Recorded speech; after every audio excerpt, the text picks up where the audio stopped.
The framework describes the progression of DCIs in the grade band endpoints.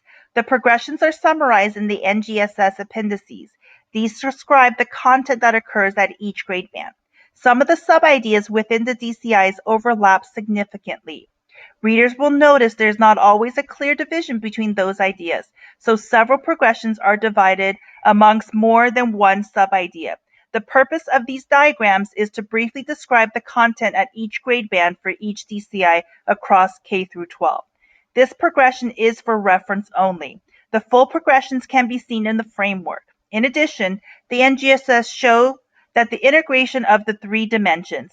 This document does not support separating the DCIs from the other two dimensions. Another great resource is the NGSS evidence statements. Evidence statements are observable features that students have mastered a particular PE. They are a great resource for teachers to use, and you can find them directly at the NGSS website. Each PE will have a different set of evidence statements, and you'll see them in light gray on the bottom, observable features of the student performance by the end of the course. Let's take a look at a sample.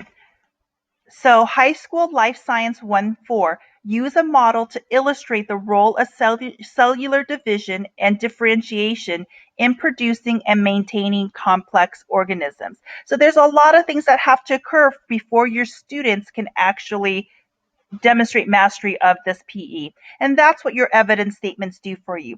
So I'm going to give you a moment to be able to look through this. So it's separated for this one into three different things. You want to know the components of the models, you want to know the relationships, and then you want to see the connections.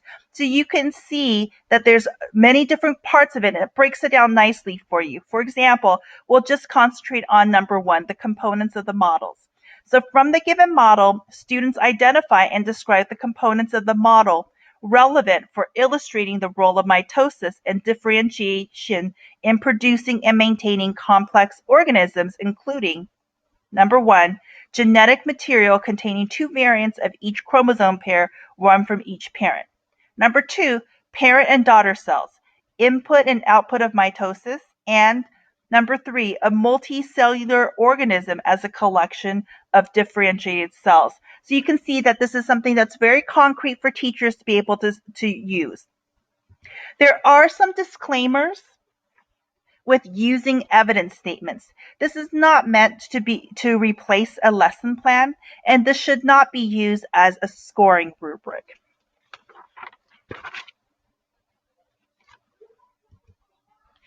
Hopefully, from seeing the sample evidence statement from the previous slide, you can see that they are extremely useful. So NGSS evidence statements are meant to show what it looks like for students to fully satisfy the PE. They can be used to develop summative assessments, and they can be used in support of instructional design.